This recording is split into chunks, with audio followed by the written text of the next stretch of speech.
All right, this is lecture 5, politeness, and here's a little outline that we're going to be following. I'm not going to go over it. This is more like when you're looking at this at home, you can print out the slides and kind of follow along, so that this will give you an idea of where we are within the lecture.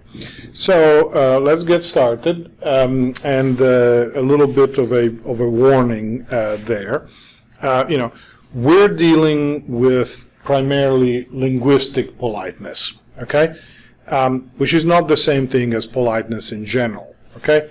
So as you can see there, I've given you a list of, all sorts of politeness behaviors that are not linguistic or not necessarily linguistic, okay? So table manners, or whether you cover your mouth when you yawn, or that kind of thing. It's not linguistic politeness. It's politeness, but it's not linguistic. Okay? Now, that doesn't mean it's not important. It just means we're not going to talk about it today. Okay?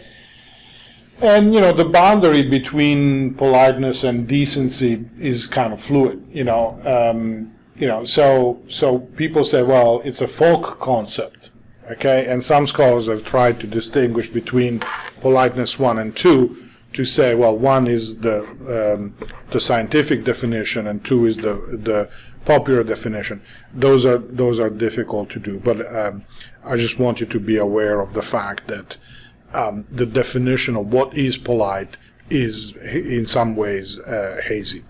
All right. So getting started on the classical theories. Well, first of all, we need to say that the classical theories are directly influenced by the work that Grice did in the context of the principle of cooperation, and essentially this idea that there is a rational speaker. Okay? And you will recall from the lecture on Grice, and if you don't recall it, please go and re-listen to that lecture, that Grice assumes that speakers are rational, which means they basically follow self-interest. They behave in the way that's most likely to get them to achieve their goals. Okay? And so that's the idea that underlies the classical theories. I've given you there Fraser 1990 and Terkurafi 2015. There's references at the end of the slides. If you're interested in reading a little bit more, you can. Otherwise, just listen to me, and it's just as good. All right, so the first one of the classical theories is Robin Lakoff, not to be confused with George Lakoff. She was married to him, but then they divorced. So Robin Lakoff, very early on in 1973, said, well, in relation to the principle of cooperation, now the principle of cooperation tells you be clear, remember maxim of manner, but we also have a be polite maxim, right? That's different, and that's going to take precedence over clarity, okay? So, basically, in order to be polite, you may have to be less clear than you might want to or need to for the principle of cooperation. So what she's saying is politeness trumps cooperation, right? And so she gives, for example, don't impose, so even though, from the standpoint of the principle of cooperation, you may say, if you want coffee, you say, I want coffee, right? That's clear, to the point, idiomatic, but it's rude, right? So you would probably say something like, may I have a cup of coffee, which is less clear, but doesn't impose. Okay? So give options. Would you mind giving me a cup of coffee? Right? So I'm giving you the option of saying, well, yeah, actually I do mind. Right? Unlikely, okay? But I am formally giving you the option of saying, no, I can't do that. Or, is it possible for you to give me a cup of coffee? Right? And then you say, sorry, it's not possible. Right? So you give the speaker an option to say, no, I'm not gonna do this. Okay? And then make the hearer feel good. Okay? you say, oh, I love your coffee, it's so good. Any chance you could give me a cup? Right? So that's politeness, because you butter up the speaker. So that's the first of the classical theories. Hasn't had a lot of traction. People weren't that interested. On the other hand, Leach's politeness maxim, again, same thing, introduced in the context of talking about the principle of cooperation, but then Leach says, well, there's more to it, and he says there is a politeness principle. Okay, so just like you have a cooperation principle, you've got a politeness principle, and he lists 6 maxims, but in fact it's really 3, each one with 2 sides. Okay, and there they are. I'm not going to read through all of them. You can read on your own. But let's look at one. So, minimize the expression of beliefs which imply cost to others. Maximize the expression of beliefs that imply benefit to others. Right. So again, you don't say, "I believe you should give me a cup of coffee." Okay. You will say something like, you'd be a wonderful person if you got me a cup of coffee, right? And now I am maximizing your pleasure in being told that you're a wonderful person, okay? So that's the kind of thing. Generosity, right? The second one. Minimize the expression of belief that imply benefit to self. Maximize the expression of belief that express cost to self. So you should say, you shouldn't ask people for a favor. You should offer favors to others. That kind of thing, right? So you can read through the maxims on your own. It was a little bit more successful than Lakoff's, but not particularly. On the other hand, the big hitter in politeness theory, by everybody's consensus, is Brown and Levinson. And here you have the cover of the book. The book came out in 87. The book came out in 87. In 78, they published an article that then ended up in the book. So it's a little bit confusing. But people quote usually the politeness book. Now, here it's very important to stress this. Still have Grice's rationality. Right, and that's one component of the model. But more importantly, you have the concept of face, okay, which comes from Goffman's work. And Goffman was an anthropologist that Brown and Levinson used his work. Okay, so there's 2 sides to the Brown and Levinson theory: face and rationality. Rationality we've already talked about, so we're not going to discuss. We're going to discuss instead face. Okay? So what Goffman says, it's basically an image of the self. Okay? Is how you are seen in your group, in the society. Okay? And, you may have face, you may lose face, or you may maintain it. Okay? And by the way, this lose face comes from Chinese. It's actually a Chinese expression which they studied, and that's where they got the term. But we use this expression in English as well. The important thing is, you can see from these definitions that Goffman very clearly says it's a social experience. It's not just how you see yourself, although that's part of it, but it's how the group, the society, sees you. Okay, so that's really important. Okay, so Brown and Levinson then used this definition: the public self-image that every member wants to claim for him or herself. Okay, now let's be very clear. Face has nothing to do with facial expression. Okay. So that's why you got a big red cross, okay? Now, why? Because Brown and Levinson use the term positive and negative face. And people think positive face is smiling, negative face is frowning. No. Wrong. Okay? So what are we talking about here? Well, here's positive face, which is basically building the face of, in the technical sense, building the face of your hearer, right? So you're gonna, people like to be, want to be liked, want to be admired. So if I say, you're looking good today, I love your hairdo, nice clothes, all these things make you feel good, right? So I'm building your positive face, okay? Showing interest and saying, so how are the kids? What did you do on your vacation? Are you doing anything interesting this summer? All of these things show interest in the person, and so that builds their ego. If I'm interested in you, that means that I value you, right? Now, negative face has nothing to do with frowning, again, but it's basically just the desire to be left alone, right? It's the desire not to be imposed upon. If somebody comes in and says, Dr. Attardo, I need to ask you a question, you're imposing on my time, right? Because now I was going to, do something, and now I have to stop doing something to listen to you and to deal with your problem, right? So you're impinging on my time. So you're diminishing my negative face, my desire to be left alone and do my own thing, okay?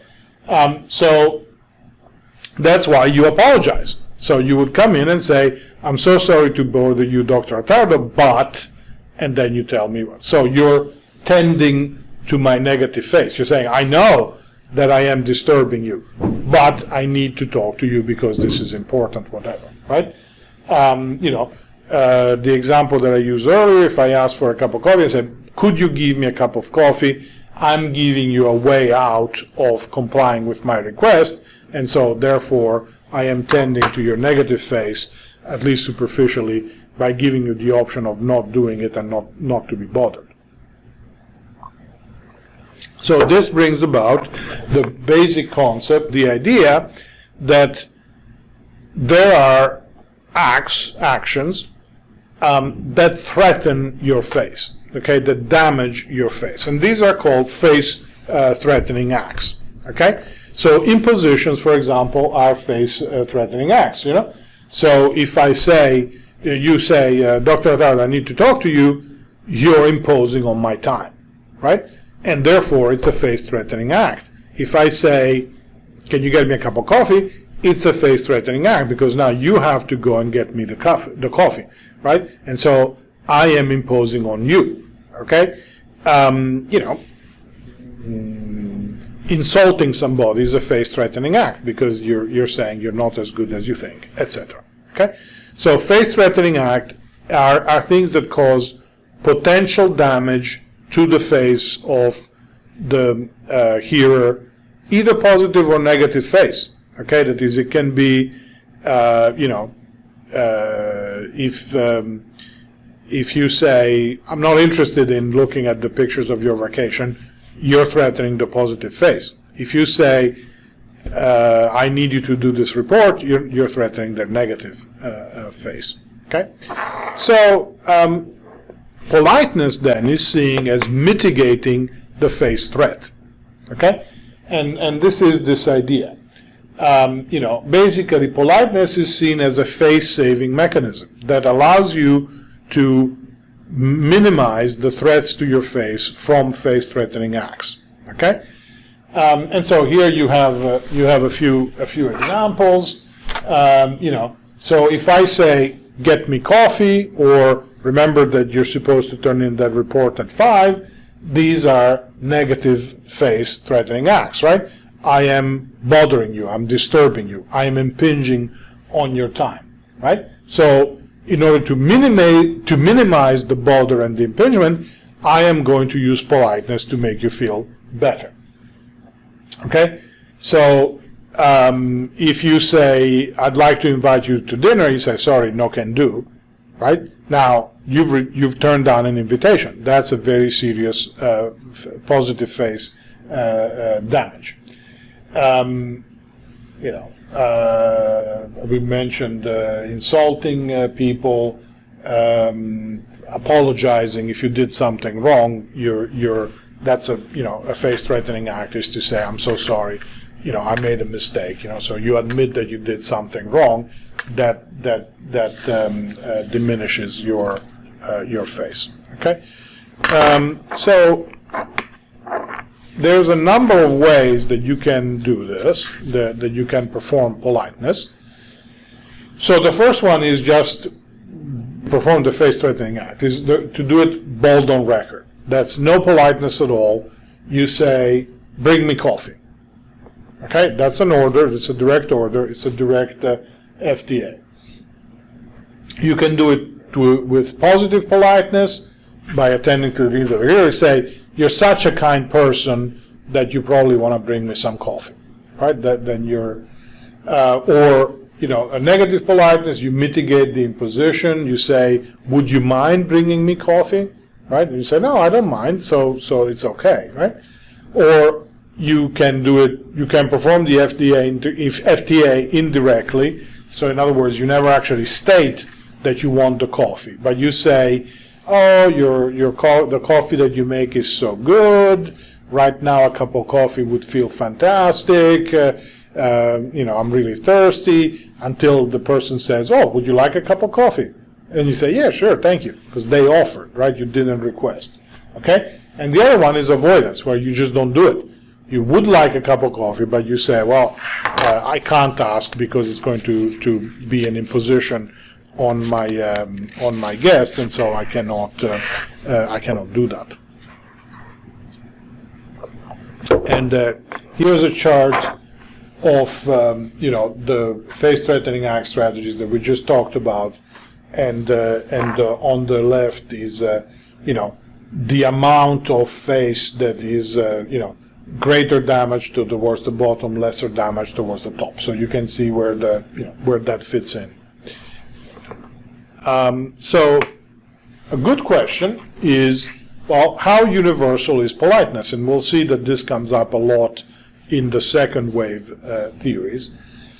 So here we need to distinguish between surface politeness and deep politeness. And by this I mean, think of thanking people, right? That's a mitigation thing where they've done something for you, so you make them feel good about themselves by thanking them, by acknowledging they've done something for you, right? Now, there obviously are many, many ways of thanking people, okay? Here I have two examples. One is the Dalai Lama thanking some Indian officials on a visit, on an official visit, and he's doing this gesture, which is a thank you gesture. And then you see here, I did a Google search for thanking and gesture, and this is the example that came. It's the big handshake where you're holding hands with your hand on top of the person, where you say, thank you, I really appreciate your help. It's different from the, hi, nice to meet you, okay? This is the thank you, So it's a different gesture, but the idea is the same. You're thanking the person. It's just the gesture is different, okay? So from that perspective, sure, there are going to be different kinds of politeness because people's gestures, people's ways of mitigating are going to be different. But they're still going to be doing the same thing. Now, so that would be the surface politeness. Now, the deep politeness would be that there are actually completely different systems that work differently than the one that we're used to. And so this is where, some intercultural studies, cross-cultural studies have been done that show, for example, that some societies are based on more of a community model, whereas Western society is more based on an individual model. And so, for example, Japanese has a lot of honorifics, okay? And so these are particles that get attached at the end of the word to indicate that you respect the person that you're talking to. And so that means then that they pay a lot more attention to that than we do. Now, we still do too. And so, for example, if you address me as Dr. Attardo or as Sal, then that's a different form of respect or familiarity, right? But in Japan, they pay a lot more attention to this. Other things are there are societies that are much more hierarchical. Western culture tends to be fairly equalitarian. That is, pretty much everybody is, has access to the same things.